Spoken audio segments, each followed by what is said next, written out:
नमस्कार विद्यार्थी मित्रांनो, या अगोदरच्या भागामध्ये आपण पाहिलेलं होतं पेपर क्रमांक 1 याच्यामध्ये विषय मराठी व गणित.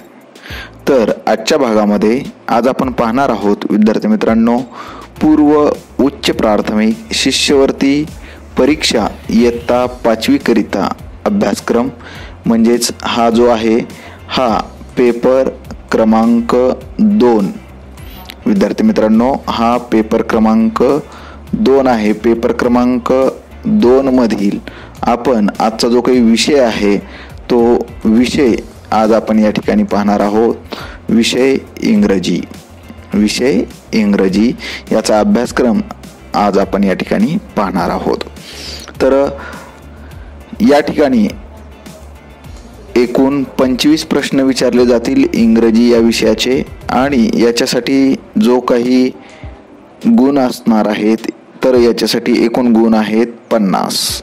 प्रश्नांची संख्या आहे 25 व गुण आहेत याच्यासाठी 50, म्हणजे 2 गुणांसाठी एक प्रश्न या ठिकाणी विचारला जातो.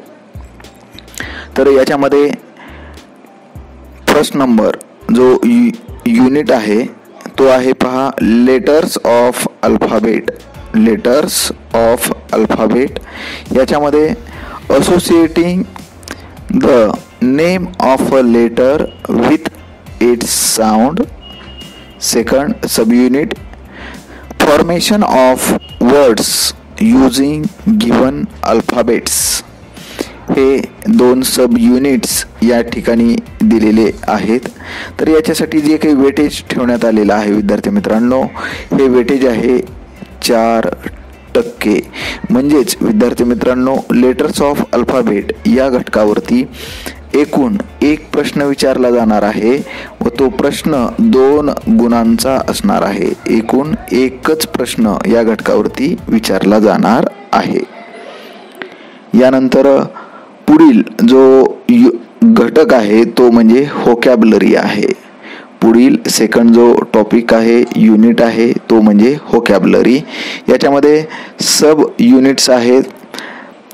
1 नंबर त्याच्यामध्ये writing familiar related words with the given clues pictures. Second correlating words with pictures, action words, describing words. Third, rhyming words. Fourth, writing opposite words. Fifth, writing word register. Sixth, finding small words from the bigger ones. Seventh, using writing contracted forms. 8th number dictionary skills. 9 number parts of body. 10th number names of birds and animals, their living places and sounds. 11 number comparisons. 12 number homophones. And last sub unit, that is names of colors, things, shapes, vegetables, fruits and games. तर याच्यासाठी जे काही weightage ठेवण्यात आलेलं आहे हे weightage आहे 24%, म्हणजे 24% वेटेज यासाठी देण्यात आलेलं आहे. तर या व्होकॅब्युलरी या घटकामध्ये एकूण 13 सब युनिट्स आहेत. तर याच्यासाठी एकूण 12 गुण असणार आहेत व या घटकाचे एकूण 6 प्रश्न विचारले जातील. म्हणजे या घटकावर एकूण 6 प्रश्न असतील व त्याच्यासाठी एकूण 12 गुण दिले जातील. याच्यानंतरचा पुढचा जो घटक आहे तो घटक म्हणजे पंक्च्युएशन मार्क्स. याच्यामध्ये कॅपिटलायझेशन असेल, कॉमा असेल, फुल स्टॉप असेल, क्वेश्चन मार्क असेल, अपस्टॉप असेल किंवा एक्सक्लेमेशन मार्क असेल. याच्यासाठी 12% वेटेज देण्यात आलेलं आहे. म्हणजेच या घटकावरती एकूण 6 गुणांचे एकूण 3 प्रश्न विचारले जातील. 6 गुणांचे एकूण 3 प्रश्न या ठिकाणी विचारले जातील या पंक्च्युएशन मार्क्स या घटकावरती. याच्यानंतरचा जो घटक आहे तो म्हणजे numerical information. 4th unit that is numerical information. याच्यामध्ये सब युनिट देण्यात आलेले आहेत. पहा, days of the week, months of the year. दुसरा सब युनिट आहे cardinal ordinal numbers. 3rd number showing the directions and sub directions map reading. आणि याच्यातील शेवटचा म्हणजेच टेलिंग टाइम. या घटकासाठी एकूण 12% वेटेज या ठिकाणी देण्यात आलेला आहे.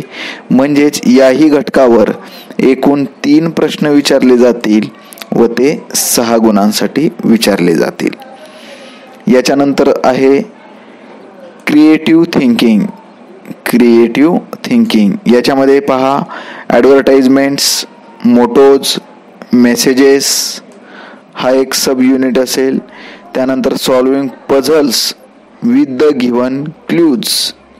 आणि 3rd नंबर असेल solving riddles with the given clues.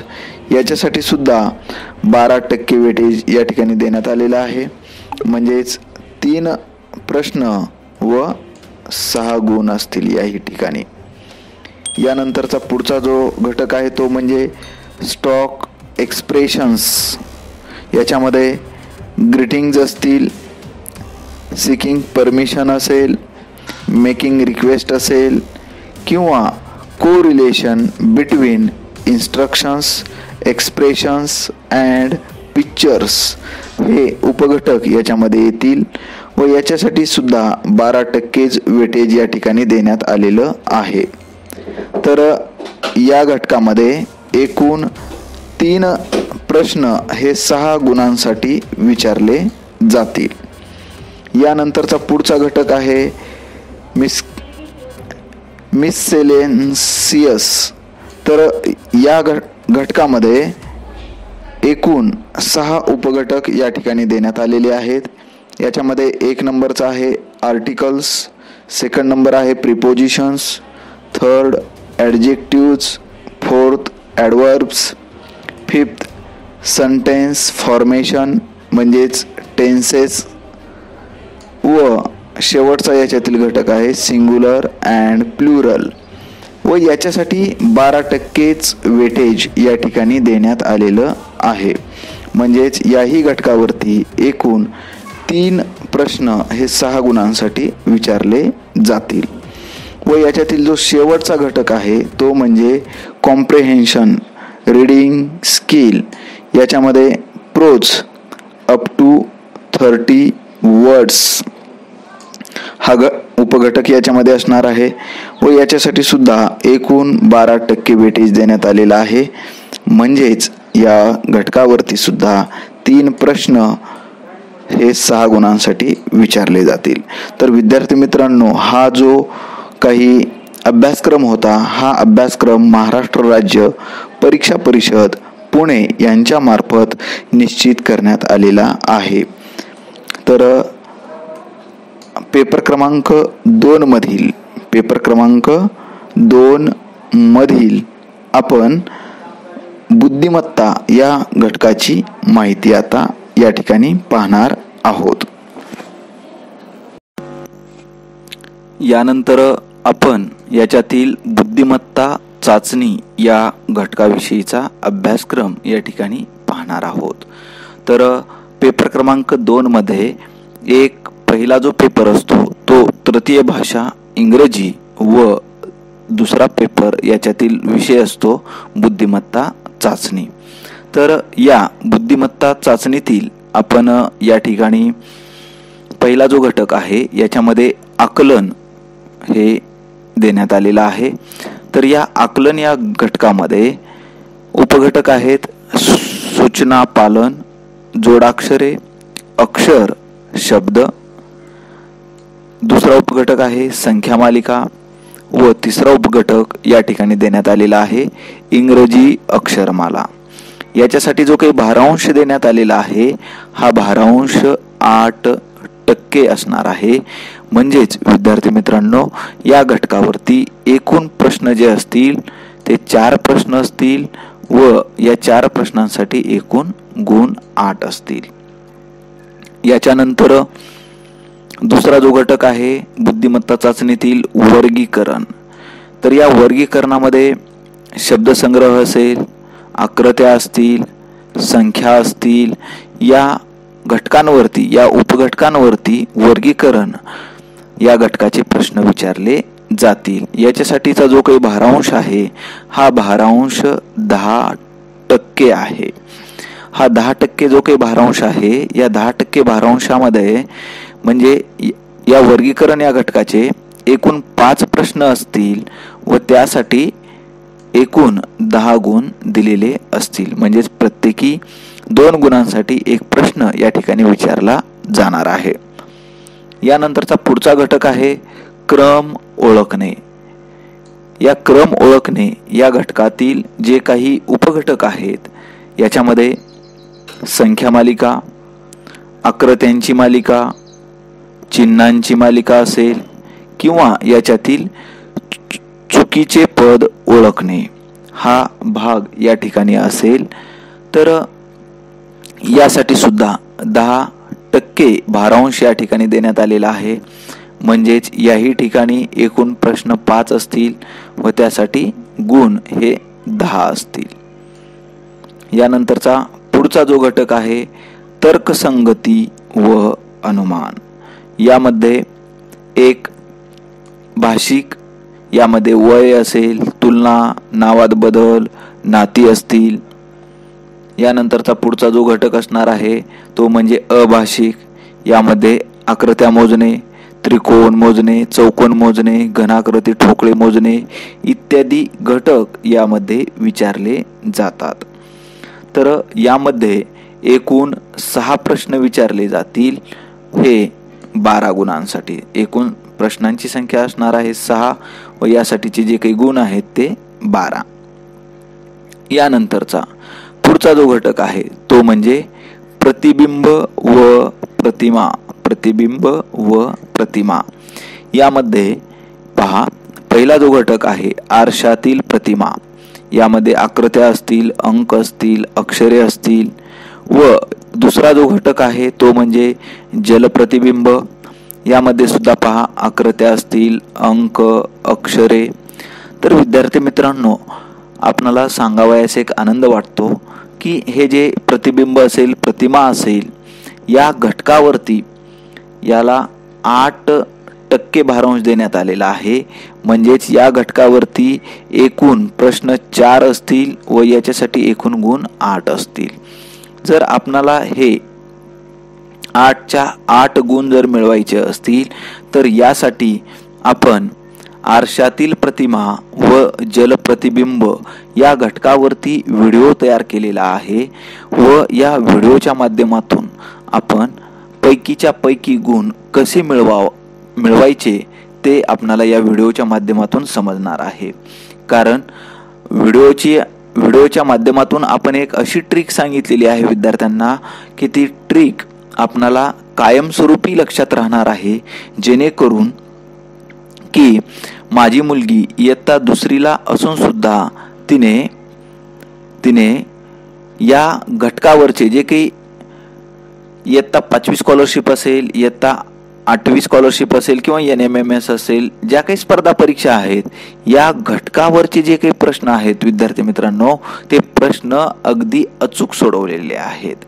तर यावरून आपणाला एक निश्चितपणे खात्री देऊ शकतो की आपणही अशा पद्धतीनं सोडवू शकता. त्यासाठी आपण हा व्हिडिओ अवश्य पाहावा. यानंतरचा पुढचा जो घटक आहे पहा, समसंबंध. या समसंबंधमध्ये आपण पाहू शकतो याच्यामध्ये शब्दसंग्रह असेल, आकृती असेल, संख्या असेल, म्हणजेच या ठिकाणी शब्दांचा समसंबंध असेल, आकृत्यांचा समसंबंध असेल किंवा संख्यांचा समसंबंध या ठिकाणी विचारला जाणार आहे. यासाठी 10% भारांश या ठिकाणी देण्यात आलेला आहे. म्हणजेच या घटकावरती एकूण 5 प्रश्न हे 10 गुणांसाठी विचारले जातील.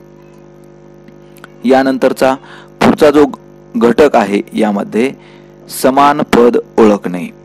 यामध्ये आकृत्या असतील. याच्यासाठी जो काही भारांश आहे तो 4% भारांश देण्यात आलेला आहे. म्हणजेच या घटकावरती 2 प्रश्न हे 4 गुणांसाठी विचारले जातील. यानंतरचा जो पुढचा घटक आहे तो म्हणजे कूट प्रश्न. या कूट प्रश्नामध्ये रांगेतील स्थान असेल, दिशा असतील, दिनदर्शिका असेल, वेनाकृती असेल किंवा चौरस, अब्लिक, वर्तुळातील संख्या या घटकावरती एकूण 16% भारांश देण्यात आलेला आहे. म्हणजेच या घटकाचे एकूण 8 प्रश्न विचारले जातील. एकूण 8 प्रश्न विचारले जातील व त्याच्यासाठी एकूण 16 गुण असतील. याच्यातील पुढचा जो घटक आहे तो म्हणजे गटाशी जुळणारे पद. गटाशी जुळणारे पद. याच्यातील उपघटक आहेत शब्दसंग्रह, आकृती, संख्या. म्हणजे याच्यातून आपल्याला गटाशी जुळणारे पद ओळखायचे असते. याच्यासाठी जो काही भारांश देण्यात आलेला आहे हा भारांश 10% भारांश या ठिकाणी देण्यात आलेला आहे. म्हणजेच या घटकाचे एकूण 5 प्रश्न असतील व हे 5 प्रश्न 10 गुणांसाठी विचारले जातील. याच्यातील 10वा जो घटक आहे तो म्हणजे सांकेतिक भाषा असेल. या सांकेतिक भाषेमध्ये शब्द, संख्या, चिन्हे याचा परस्पर वापर. यासाठी म्हणजे विद्यार्थी मित्रांनो हे जो सांकेतिक भाषा असणार आहे या सांकेतिक भाषेवरती सुद्धा आपण व्हिडिओ तयार केलेले आहेत. आपण ते व्हिडिओ पाहू शकता. याच्यासाठी भारांश जो देण्यात आलेला आहे तो भारांश 8% भारांश या ठिकाणी देण्यात आलेला आहे. म्हणजेच या घटकावर एकूण 4 प्रश्न हे 8 गुणांसाठी विचारले जातील. व याच्यातील जो शेवटचा घटक आहे तो म्हणजे भावनिक व सामाजिक बुद्धिमत्ता. यामध्ये भावनिक बुद्धिमत्ता व सामाजिक बुद्धिमत्ता असे 2 उपघटक यामध्ये असतील. यासाठी जो काही भारांश दिलेला आहे हा भारांश 4% भारांश असेल. म्हणजेच या घटकावरती एकूण 2 प्रश्न हे 4 गुणांसाठी विचारले जातील. तर अशा पद्धतीनं विद्यार्थी मित्रांनो इयत्ता 5वी शिष्यवृत्ती परीक्षेचा जो काही अभ्यासक्रम आहे पेपर क्रमांक 2 चा अभ्यासक्रम आपण या ठिकाणी पाहिलेला आहे. म्हणजेच या बुद्धिमत्ता या घटकावरती एकूण 50 प्रश्न हे 100 गुणांसाठी विचारले जातील. एकूण 50 प्रश्न हे 100 गुणांसाठी विचारले जातील. जर ही माहिती आपणाला आवडलेली असेल तर आपण या व्हिडिओला लाईक करायचं आहे. आणि जर तुम्ही प्रथमच हा माझा व्हिडिओ पाहत असाल तर या व्हिडिओच्या खाली दिलेल्या लाल सबस्क्राईब या बटनावरती क्लिक करा व व्हिडिओचे नोटिफिकेशन मिळवण्यासाठी बेल आयकॉनवर प्रेस करा. थँक्यू.